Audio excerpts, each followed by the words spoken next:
Hello, aviation enthusiasts. My name is Ron Timmermans. I'm one of the many hosts with the Florida Aviation Network, and I'm delighted that you're joining us today for a broadcast. We are at the 51st Sun and Fun Aerospace Expo at Lakeland, Florida, and we're broadcasting from our studio at the Central Florida Aviation Academy. We're broadcasting live and in the clear. Florida Aviation Network is all about safety, and we bring you broadcasts and interviews with aviation personalities and leaders in the organization and the industry, and let you know about their efforts and aviation safety and the like. Today I've got a very interesting person with me, Mr. Phil Lockwood. Phil, thank you for joining us today. Phil is President and CEO of Lockwood Aviation Group, and they're headquartered in Sebring, Florida. And if you've been anywhere around Rotax engines, you've probably heard of Phil Lockwood and their group in Sebring. Phil, I know you've got several different companies. Give us a quick rundown again and what each company is and does. Sure, absolutely. Pleasure to be here with you today, Ron.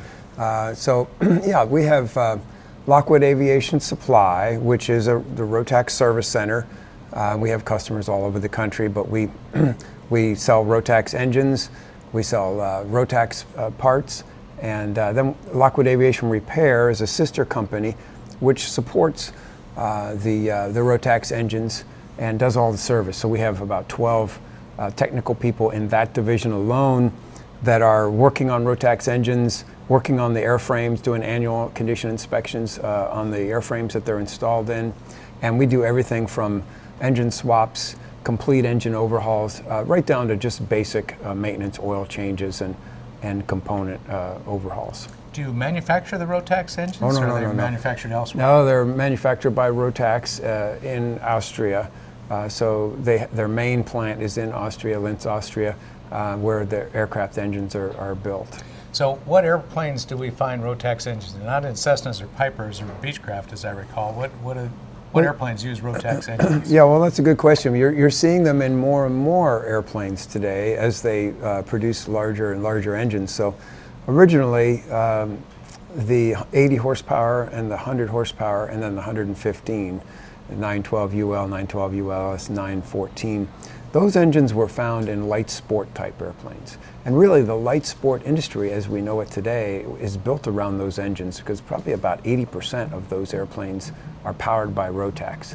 And most of those aircraft wouldn't be able to exist without that lightweight compact engine. So for our audience that may not understand totally what light sport aircraft is, they are limited in total gross weight, 1320? 1360, somewhere in that right now? Yeah, before Mosaic? Yeah, I think it is 1320 right now. So, and a stall speed clean of 45 knots, and a maximum continuous power at sea level. They shouldn't do more than 120 knots indicated. So those are your limitations. Those will change with Mosaic. Yeah, but before Mosaic, this Rotax engine was ideally suited for light sport because of its lightweight and those other parameters that it could resolve. Yes, and I think that'll continue to be the case because the power to weight ratio of the engines is kind of what allows the formula of the airplane to be what it is. You take an engine when you're designing a new airplane and you design around the capabilities of that engine and the weight of that engine. When you're balancing it, that has a lot to do with where you place the wing and the pilot and passenger. But now with the advent of the 915 and the 916 being the 160 horsepower engine, you're going to see larger four-place airplanes being built. Wow. Already, for example, the Sling TSI is getting pretty popular. That's a four-seat airplane, and that uses the 916 now. And it's got pretty close to 1,000-pound useful load, so it's a real four-seater. It is. And it performs very well. I'm seeing 145 knots at fairly low altitude, and I think they say up to 158 knots at altitude with that airplane. So, and then they have a new high wing version, 4-seater as well, using the 916. So you're going to see more and more designs that are built around those engines as Rotax continues to develop larger, more powerful engines. There really isn't another engine manufacturer that is in this niche, I don't imagine, is there? Or is it just that Rotax is the big there brother? are probably a dozen engine manufacturers that are building engines, trying to build engines in this range that compete, but none of them have had the success or invested the way Rotax has in this market, and that's why they dominate it. You mentioned a number of engine models, many of them beginning with the number 9. Give me an idea, how many different models of the Rotax engine exist? So the first 4-stroke engine that came out was the 912 UL. That was an 80-horse engine that came out in 1989. I think I went to the first school on that engine up in British Columbia. It was 80 horsepower.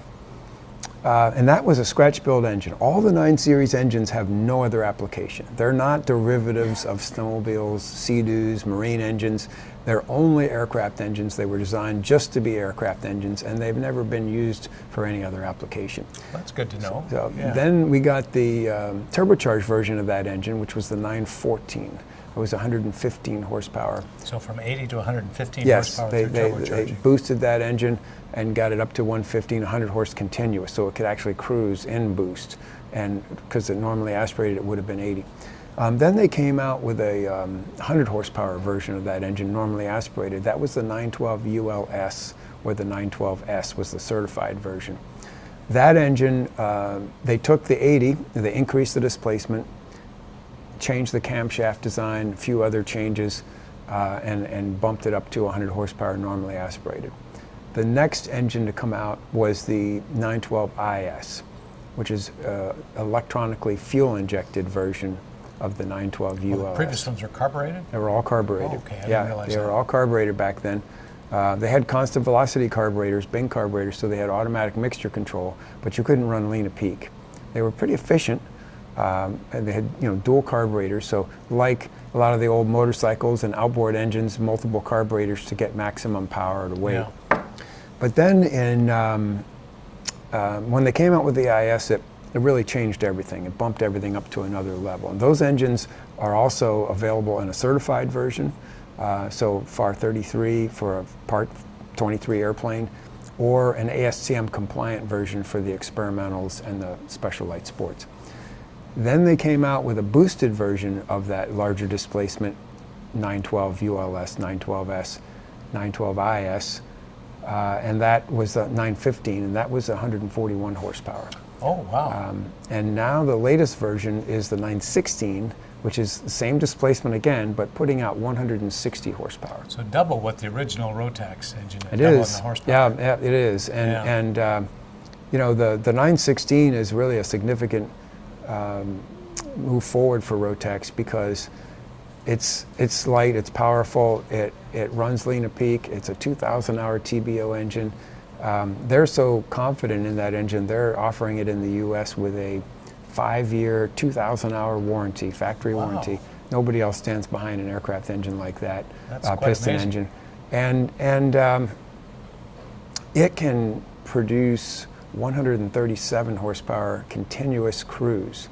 So it's cruising in boost because it would be a 100 horsepower normally aspirated engine, right? So, and that is significant because 135 is 75% of 180. Oh, okay. So it's really cruising like a 180 horse engine. Wow, that's amazing. That's amazing.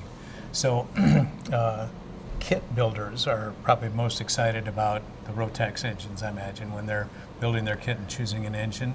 Well, is that where many of your sales are? That's where the bulk of the sales are right now because, of course, the kit plane manufacturers are first to innovate and they can get the product to market faster. And so you'll see the kit planes be the first ones to come out.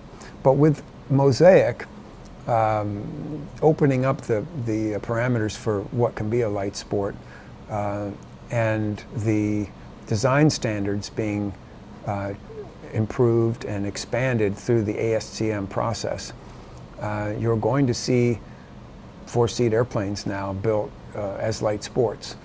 And it's been a great process. I mean, the safety history of these special light sports has been quite good, quite very similar to Part 23 airplanes. Yeah. And it's much less expensive to design and certify to an industry standard than to do it to Part 23. Part 23 has kind of morphed into much more than it was originally intended to be, because it includes light jets. And so there's a lot more complexity with Part 23 than what is needed to design a four-place piston airplane. So Part 23, as you're speaking of, this is what airplanes like Cessnas and Pipers and Beechcraft and the like are designed to, Yes. to light sport, not unsafe, but different set of standards. That's easier for a manufacturer to design to and manufacture. Right. So what the industry did was it came together through ASTM to develop industry standards for airplanes, specifically two-place type airplanes and now four-place airplanes. So there are standards that they're pretty strict, but they're relevant just to those types of airplanes. Yeah, makes sense. And so to certify or to design to an industry standard is easier. Plus, if there's a problem with the standard, if they've missed something, they can move quickly, they can make a change quickly. Rather than have to go through the notice of proposed rulemaking and the federal bureaucratic Well, efforts just and yeah, when you make a change to FAR 23, it can take time. it's a really big deal, yeah, and a long time. and so it's a very dynamic process, and it really is able to accommodate the needs of the industry and safety, any safety concerns quickly. Good. And you mentioned Mosaic. It's an acronym that I can't remember all the words in the acronym, but it's a government initiative that will likely be announced, we think, later this year, somewhere around Oshkosh or shortly after that. It's going to open up light sport aircraft to a whole lot, how would you say it, more flexible, more aircraft can qualify for light sport? Yes, there'll be more airplanes that can qualify, Yeah. Right. So The weight limit is eliminated, or at least well, revised. yeah, what they've come to realize based on what's going on in Europe is that the weight limit is not that critical. It's really the stall speed that determines how easy that airplane is going to be to put down Yeah. should you have an Yeah. engine failure in a single engine Yeah. airplane. So it's 54 right now, maybe going to 58, I understand. Well, it's 45 in the current standard. 45. They're proposing in Mosaic to raise it to 54 knots. That's correct. The industry has asked for more. Yeah. We don't know what the FAA will give us, but if they give us 54, it's still a significant increase It over is. what we had. And for example, the RV9 will meet that at 54 knots, and a number of other airplanes will as well.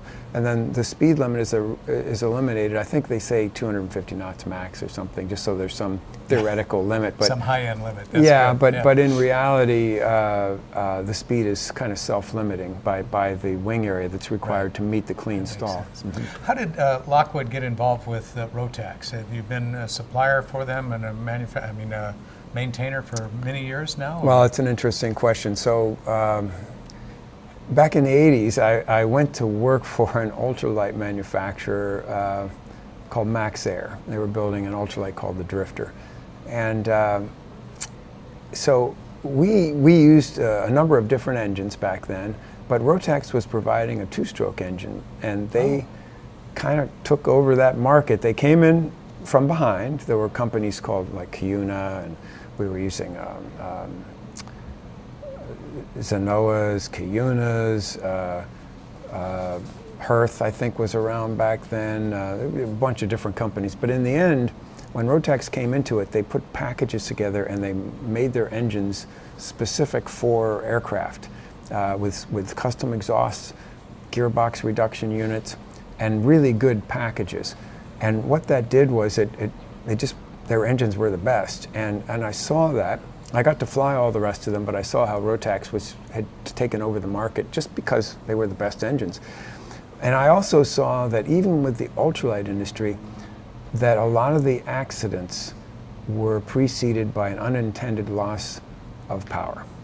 So more often than not, it wasn't the airframe that was failing. it was the engine that would quit for some reason, be it whatever type of engine it was.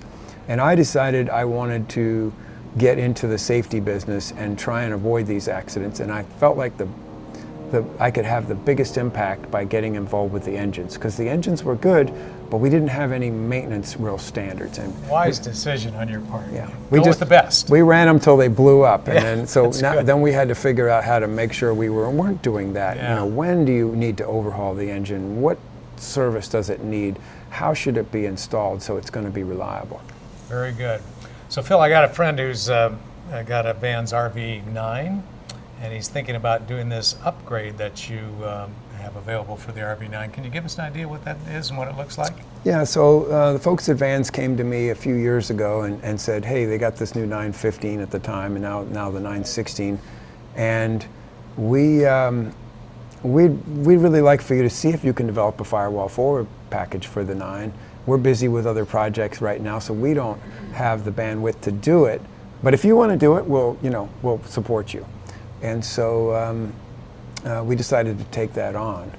And so we've worked with Vans on the project and developed the firewall forward package ultimately for the 916. So it changes out the existing Lycoming engine, I think you said, puts in a Rotax? Most of the 9s will use an 0320. I think the 9 was a good candidate for the 916, being a lighter engine than the Lycomings, because it was originally designed for smaller engines, the 0235. But hardly anybody uses those smaller engines. They all use the largest engine that was allowed, which was the 0320.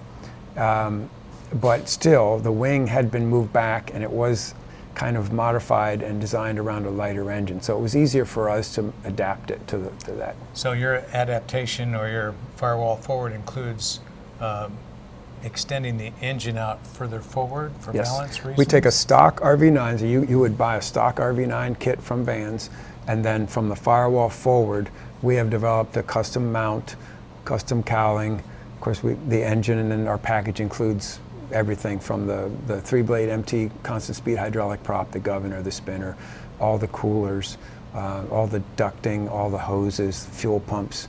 So it's a very complete package. And FADEC. It's FADEC, and you can either have it, we have an RS Flight Systems monitor that will allow you to have single lever control, so one lever controlling everything, or you can have one lever controlling the engine throttle, which the electronics then control the mixture to decide whether Lena peak or Richa peak is appropriate for the power setting, and do that for you. And the boost, so the turbocharger is also being controlled by the computers, and then you have a separate prop control. A lot of pilots I know would enjoy that FADEC, one lever to push forward and pull back and not have to worry about all the rest of the stuff. Especially operating out of high density altitude Indeed. airports, where you kind of are fine-tuning the mixture on the roll. You maybe do it some during a run-up, but I know out of Telluride, when we were flying the Lycoming powered version, you would get as close as you could, but on the roll you would still be guiding the airplane, and you'd be working the mixture trying to get as much RPM as you could. As you're trundling down the And in runway. Rotax you don't do that. Let me move on to another topic now, away from engines, at least away from specifically from engines, Rotax and the like. Tell me about AirCam. So this is an aircraft that you developed with Lockwood Aviation Group? Well, Lockwood Aircraft is the company that is actually doing the firewall forward package for the RV9, and also we manufacture and support and continue to develop the AirCam line. So the AirCam is, what you call it, a canoe? Well, some people do, because it's tandem seating, right? And that's kind of what gives you that front seat way out ahead of the engines and the airframe, and that unique magic carpet view. But yeah, we have a 3-seat version now called the Generation 3. Wow. Higher gross weight, 1,900 pounds, so it's got about 700 pounds used-full load. Excellent. And it makes a good 3-seater. And this is a twin-engine pusher? Twin-engine pusher, AirCam. And it can be either on wheels or on floats? It can be. It actually makes a good float plane because it has a lot of thrust with the 2 engines and a big wing. Excellent. Well, people can come visit you in Sebring, Florida, right? They can. Not and too far from here. We do, and we do demos, and we also have that multi-seat program where in our AirCam on floats, we will actually do multi-seat training in that. That's some great training because it's an amphibian, so you're getting gear training.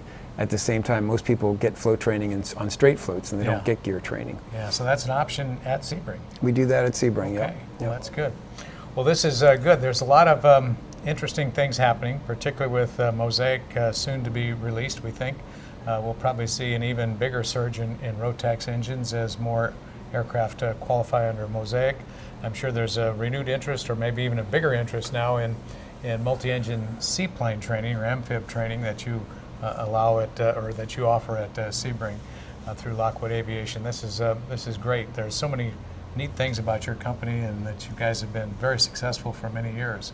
So, any plans for retirement, or you just not yet. glide No, path? I'm enjoying what I do. So it's not really work then, is it? Yeah. And no, I mean, what would I? This is what I like doing. So exactly. Good. Phil, thanks for joining me today. My pleasure. And Ron. thank you for joining us at the Florida Aviation Network and our broadcast from the Sun and Fun Aerospace Expo.